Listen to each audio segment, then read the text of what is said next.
Très heureuse de vous retrouver sur School TV, le mag 30 minutes sur la scolarité de vos enfants. Et aujourd'hui, dans Action Éducation, on s'intéresse à la fracture numérique. Voici le sommaire. Le numérique est partout dans notre vie, que ce soit à la maison ou dans les entreprises, mais toutes les familles n'ont pas accès à un ordinateur. En quoi est-ce pénalisant pour les élèves? Comment réduire la fracture numérique? On en parle au début de cette émission. L'association Numérisud lutte contre la fracture numérique, mais également contre le gaspillage. Quelles sont les actions et les ateliers que propose l'association? Nos invités répondront à ces questions. Et ces ateliers attirent-ils les jeunes filles? L'informatique fait face à de nombreux préjugés et n'attire que 17% des femmes. Vous le verrez. J'accueille tout de suite mes invités. François Bonny, bonjour. Bonjour. Vous êtes professeur de sciences physiques, référent numérique au collège Jean Lherminier à la Seine-sur-Mer dans le Var et président également de l'association Numérisud. Merci d'être avec nous. Et avec nous en Skype, nous avons Camille Platon, élève de 4e au collège Jean Lherminier à la Seine-sur-Mer. Et c'est parti tout de suite pour La Loupe avec Mathilde Wessels.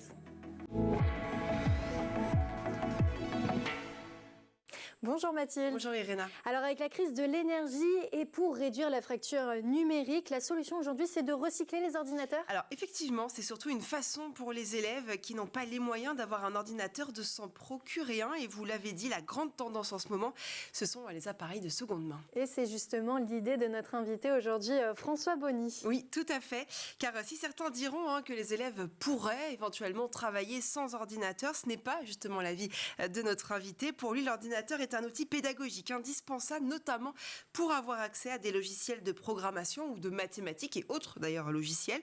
Et d'après lui, ne pas avoir d'ordinateur lorsque l'on est collégien ou lycéen, eh bien que ça crée une vraie fracture numérique. Et une fracture numérique révélée par le Covid? Évidemment, le Covid a révélé beaucoup de choses. On a noté que plusieurs élèves avaient décroché parce qu'il manquait d'un ordinateur à la maison. Alors il faut pour cela trouver des solutions. Parmi elles, la lutte contre le gaspillage. François Bonny a d'ailleurs créé une association à but non lucratif qui s'appelle Numérisud, mais son projet va encore plus loin en associant une dimension durable et éducative. Alors il faut savoir qu'en France, 100 000 ordinateurs sont jetés chaque année. Alors pour éviter un tel gaspillage en faisant des économies, c'est le bon plan, l'idée du professeur est de récupérer les appareils dans les entreprises et collectivités qui va justement ressusciter et leur donner une nouvelle vie entre les mains des élèves. Mais justement, comment leur redonner une nouvelle vie? On les envoie chez le réparateur? Eh bien non, mieux que ça. Ce sont les élèves qui ont cette mission de donner une nouvelle vie donc aux ordinateurs. François Bonny a mis en place des ateliers pour reconstruire les ordinateurs. Et en ce qui concerne les périphéries, c'est-à-dire les écrans, les souris, les claviers, ils sont souvent récupérés d'occasion dans les déchetteries. Et si l'ordinateur ne fonctionne vraiment pas, ce n'est pas grave, puisque le disque dur, la RAM ou encore les ventilateurs sont tout de même récupérés pour être réutilisés. Et au final, qui récupère ces ordinateurs de seconde main? Eh bien, plus de 160 élèves sont quand même capables aujourd'hui de recycler un ordinateur, donc c'est quand même pas négligeable. Et vous avez raison de poser la question, où vont ces ordinateurs une fois recyclés? Eh bien, ils sont distribués dans les collèges de l'Académie de Nice, mais avant, un questionnaire aura permis d'identifier les élèves qui sont vraiment dans le besoin, c'est-à-dire qui n'ont pas d'ordinateur chez eux. En mai dernier, 90 000 € de matériel informatique ont été quand même distribués gratuitement dans 5 collèges de Nice et 1500 ordinateurs ont pu être remis aux élèves. Vous avez tout dit, on peut s'en aller. Je rigole. On va approfondir ça dans l'expression orale. L'expression orale avec mes invités, François Bonny, professeur de sciences physiques, référent numérique au collège Jean Lherminier à la Seine-sur-Mer dans le Var et également président de l'association Numérisud. Et avec nous par Skype, Camille Platon, élève de 4e au collège Jean Lherminier à la Seine-sur-Mer. François Bonny, la plupart des élèves et des familles ont accès à un smartphone, mais le téléphone est-il suffisant pour travailler pour les élèves?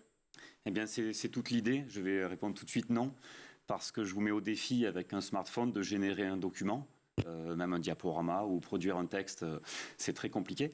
Donc effectivement, avec une tablette ou un smartphone, on peut faire de la consultation Internet, aller chercher l'information, ce qui est déjà un bon début.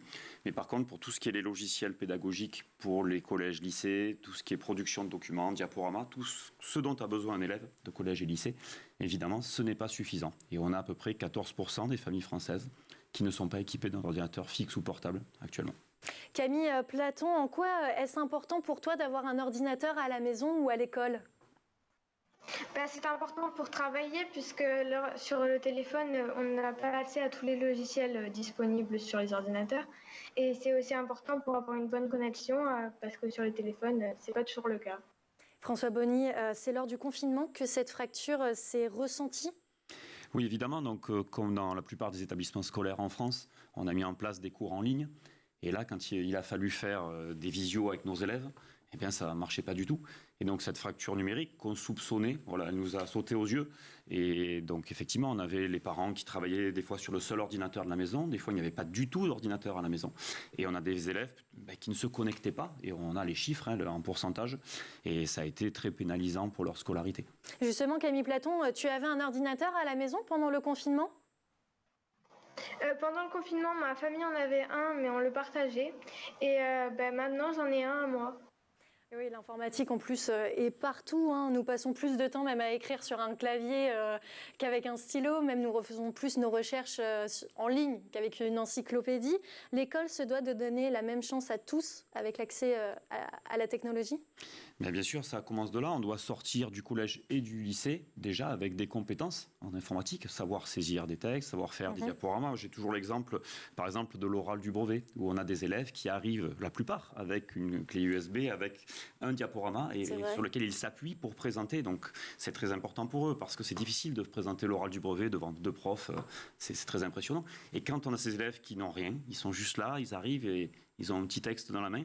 Et là, on le voit aussi tout de suite, ils n'ont pas cette compétence et déjà, ils sont désavantagés pour l'oral du brevet. Et c'est pour réduire ces inégalités que vous avez décidé de créer l'association Numérisud?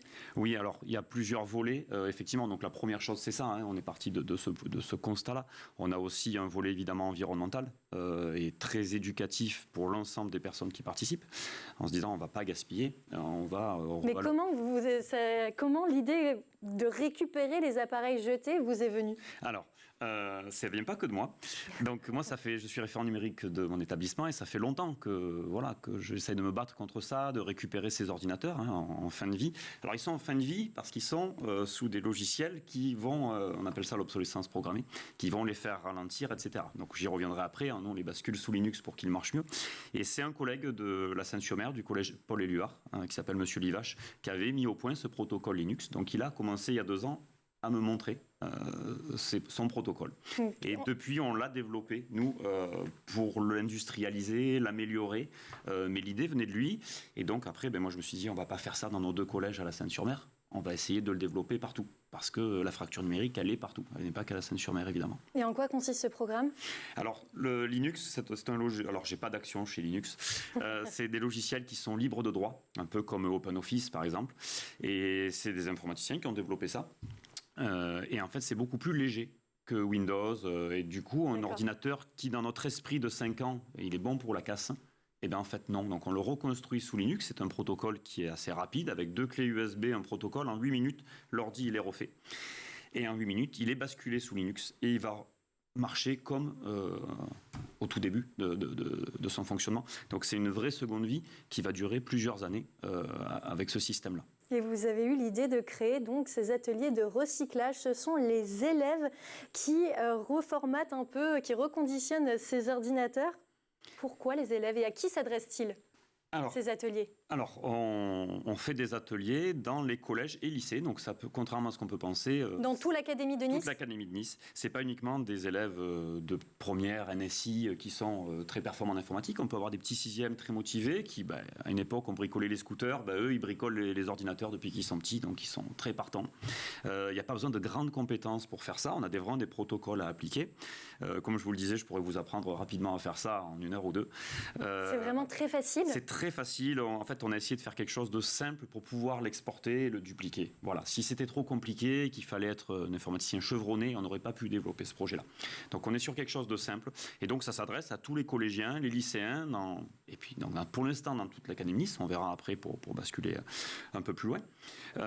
Mais voilà, c'est quelque chose de très simple. Et donc, il y avait quand même un volet pédagogique parce que les élèves qui travaillent dans ces ateliers vont acquérir non seulement des compétences en maintenance informatique. Quand ça ne marche pas, eh bien, on va devoir changer des ventilateurs, des disques durs, etc. Mais aussi, et ça me fait plaisir, dans le domaine du développement durable, parce qu'ils vont se poser la question, mais pourquoi on jette ces ordinateurs-là qui marchent encore? Donc j'ai des élèves comme Camille qui, voilà, ça influence leur avenir. Ils se disent, mais voilà, on va essayer de lutter un peu contre ce système consumériste. Ils se posent des questions sur leur consommation, pas que dans l'informatique, hein, sur les vêtements par exemple, etc. Ils essayent de se détacher un peu de tout ça. Et c'est un vrai volet pédagogique intéressant. On en parlera un peu plus tard, justement. On va regarder quelques images pour vous donner une idée à la maison de à quoi ressemble un atelier de recyclage. Regardez. On a récupéré des écrans de déchetterie et maintenant on les teste pour savoir s'ils marchent et après on pourra les donner aux familles. Pour commencer le recyclage des ordures, on va l'ouvrir et bien aspirer à l'intérieur.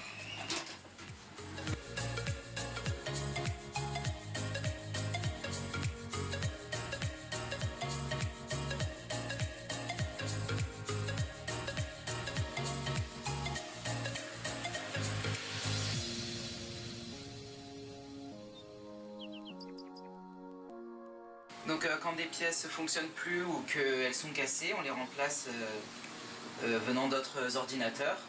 Donc on remplace l'alimentation, les disques durs et les ventilateurs. Et dans cet ordinateur-là, on a remplacé par exemple l'alimentation. Voici l'interface Linux. On utilise des logiciels libres de droit comme LibreOffice. Après avoir nettoyé et reconstruit sous Linux, on n'a plus qu'à coller une étiquette comme ça en plus petit et on peut les prêter aux familles. Dans les images, nous avons vu Camille. Camille, pendant combien de temps as-tu participé à ces ateliers? J'ai participé depuis la 6e jusqu'à mon année de 4e et j'espère bien continuer en année de 3e. Et qu'as-tu appris pendant ces ateliers? On a appris, déjà, on a évolué dans la technologie parce qu'avant, moi, je ne savais absolument pas faire ça. Et on a appris à faire ça. Et aussi des compétences qu'on n'aurait pas acquises si on n'avait pas participé à ce projet. Et qu'est-ce qui t'a donné envie de participer à cet atelier de recyclage? Ce qui me fait plaisir, en fait, c'est de faire plaisir aux autres parce que déjà, on réduit le gaspillage, on réduit la fracture numérique et on réduit les personnes qui n'ont pas d'ordinateur chez eux. Tu te sens préoccupée par le développement durable? Oui, beaucoup. Je fais d'autres activités à propos du développement durable et oui, beaucoup. Le développement durable, François, c'est un enjeu majeur dans l'éducation des élèves? Oui, on a beaucoup d'ateliers dans l'éducation nationale, on a des référents développement durable, on a des élèves comme Camille, hein, qui sont des éco-délégués, un peu des ambassadeurs si vous voulez, hein, donc pour le tri, pour plein d'actions au collège. Donc là, on a réussi à lier les deux grâce à ce projet-là. Mais oui, c'est un enjeu majeur dans l'éducation, le développement durable, évidemment. Et on l'a vu, hein, le secteur de l'informatique n'attire que 17% des femmes. François Bonny, avez-vous beaucoup de jeunes filles qui viennent à ces ateliers, à part bien évidemment Camille Platon? Alors c'est effectivement un problème parce que quand on recrute des élèves pour nos ateliers, généralement on a une classe et on va dire qui c'est qui a envie de participer à un atelier informatique, et on a beaucoup de garçons qui lèvent le doigt. Alors dès qu'il y a une fille qui lève le doigt, on lui dit viens tout de suite. C'est un message que je porte quand je rencontre les chefs d'établissement, quand on va faire des ateliers dans les autres établissements. Mais c'est une réalité, on a moins de filles que de garçons. On doit avoir 20-25% de filles dans nos ateliers. C'est quelque chose qu'on essaie de mettre en avant parce qu'il n'y a pas de raison, elles ne sont pas moins fortes. Mais Camille en est la preuve. Donc il faut franchir ces barrières-là et les inciter à participer à ces ateliers. Camille, as-tu parlé de ces ateliers à tes copines? Est-ce que tu les as incitées à venir essayer? Oui, d'ailleurs, il y a une copine, Louane, qui est venue nous voir et elle a participé à ce projet avec nous. Et donc savoir reconditionner un ordinateur, d'ailleurs, comment ils savent reconditionner un ordinateur? Ils sont formés par des informaticiens? Non, c'est moi qui forme en fait donc les élèves dans mon collège, et dans les autres établissements, je viens former l'enseignant qui va s'occuper de ce projet. Alors des fois ça se fait en même temps que les élèves. Première séance en fait, on a l'enseignant avec les élèves. Donc c'est des petits groupes chocs de 5, 6, 7 élèves. On ne prend pas une classe parce qu'on a souvent des petits espaces pour faire notre atelier. Et voilà, en 1 heure ou 2, on va expliquer ça à l'enseignant, ces fameux protocoles. Donc je leur donne des protocoles tout bien faits en 8 points pour chaque problème qu'on va devoir affronter. Puis c'est quelque chose finalement de très simple, l'informatique. On s'en fait un monde, mais il y a une solution pour chaque problème. Il y a une solution pour chaque problème. 1 heure ou 2 pour apprendre à reconditionner un ordinateur? Alors, derrière nous, on a mis plus de 2 ans pour mettre au point ce protocole. C'est-à-dire que là, nous, on a fait face à des problèmes pour arriver à simplifier les choses. Donc ça, les gens ne le voient pas forcément quand ils appliquent notre protocole. Mais justement, on s'est affranchi de tous les problèmes pour arriver à quelque chose de très simple et d'exportable du coup. Et vous l'avez dit tout à l'heure, savoir reconditionner un ordinateur, c'est un savoir-faire qui peut être utile aux élèves dans le futur. Camille, ces ateliers t'ont-ils donné envie de travailler dans l'informatique ou dans le numérique plus tard? Oui, je pense que ce serait envisageable pour moi dans mon année à venir. Je pourrais clairement travailler dans ce domaine-là grâce à cet atelier parce que sinon je n'aurais pas eu l'idée. Et François Bonny, vous avez vu, vous, d'autres élèves qui ont découvert une réelle passion et qui ont trouvé leur voie dans ces ateliers? Oui, j'ai des élèves qui étaient en troisième ces dernières années et qui sont du coup passés au lycée. Il y en a qui m'ont dit qu'ils ont pris l'option justement NSI derrière, voilà, parce qu'ils me demandent souvent des nouvelles, parce que voilà, ils ont quand même vu quelque chose dans l'informatique voilà, qui leur a sauté aux yeux et ils ont envie de poursuivre là-dedans. Alors est-ce que ça sera leur métier futurement? On ne sait pas, mais en tout cas l'intérêt est né de ces ateliers. On a aujourd'hui 27 ateliers dans l'Académie de Nice. Et dans ces 27 ateliers, entre 5 et 10 élèves par atelier. Donc ça commence à faire déjà pas mal d'enfants qui sont déjà impliqués dans le projet. Et je pense qu'une partie poursuivra là-dedans, j'espère, du moins. Et ces ordinateurs sont redistribués aux élèves qui en ont besoin. Mais avant, ils doivent remplir un questionnaire. En quoi consiste ce questionnaire? Alors, dans le questionnaire qu'on va faire passer, on ne va pas dire aux élèves qu'on leur donne un ordinateur. On fait une enquête générale sur numérique. Est-ce que tu as du Wi-Fi? Est-ce que tu as une imprimante? Et une question, est-ce que tu as un ordinateur fixe ou portable? On vient cibler un niveau, ça peut être les 6e, ça peut être les 5e. J'ai un lycée qui m'a dit, on va cibler les BTS par exemple. Tout est faisable, ça on laisse la liberté au chef d'établissement. Et derrière cette enquête, on va croiser ces données-là avec l'assistante sociale, la vie scolaire. On va faire un ordre de priorité parce qu'on a souvent beaucoup d'élèves qui sont en fracture numérique, donc on ne peut pas répondre à tout d'un coup. Par exemple, on va privilégier les fratries parce qu'en donnant un ordinateur, on touche 2 élèves. Et donc on appelle les familles, on leur dit voilà, on va vous donner un ordinateur. Donc là, c'est souvent la grande surprise. C'est le plus beau à ça voir. peut être émouvant. Des fois, c'est bizarre parce que j'ai une maman qui a appelé mon principal en disant il y a un faux, là, il y a quelqu'un qui me propose un ordinateur, il va sûrement me demander mon numéro de carte de crédit, ils n'y croyaient pas. Donc c'est rigolo. Et du coup, on organise des cérémonies où on donne d'un coup 20, 30, 40, 50 ordinateurs dans un établissement. Donc c'est un moment un peu solennel et on explique aux parents d'où viennent ces ordinateurs, donc le principe de recyclage, et on leur montre un petit peu les subtilités de l'utilisation de Linux. Et puis ils repartent avec, donc ils sont très contents. Et pour nous, c'est valorisant, et c'est très valorisant pour les élèves des ateliers. Parce que là, c'est eux qui aident à remplir les conventions au moment du don, ils voient les familles à qui ils donnent l'ordinateur, et c'est vraiment un très bon moment pour les élèves de nos ateliers. Justement, Camille, comment tu te sens quand tu remets un ordinateur à un élève? On se sent très fiers parce que c'est quand même nous qui l'avons fait, accompagné d'autres personnes bien sûr, mais on a quand même participé à ça et c'est vraiment valorisant et on est vraiment fiers. C'est parti pour l'info en plus avec Mathilde Wessels.